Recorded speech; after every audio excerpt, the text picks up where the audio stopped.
শুরু করতে চলেছি আজকের ক্লাস পিএসসি সিলেবাস থেকে।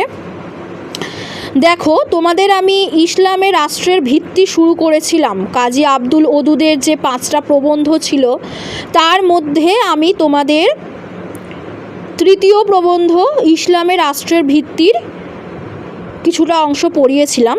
আজকে বাকি অংশটুকু শেষ করব, ঠিক আছে?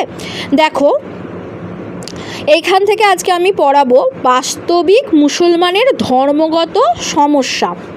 বাস্তবিক মুসলমানের ধর্মগত সমস্যা সাধারণত যত সহজ ভাবা হয় আসলে তত সহজ নয়। কি বলতে চাইছেন এখানে প্রাবন্ধিক? বলতে চাইছেন যে বাস্তবিকভাবে মুসলমানদের যে ধর্মগত সমস্যা আছে সাধারণত যতটা সহজ, ওদের ওটা মানে অন্যরা ভেবে থাকে যে ওদের সমস্যাটা হলো সাধারণ সমস্যা, ধর্মগত সমস্যা ওদের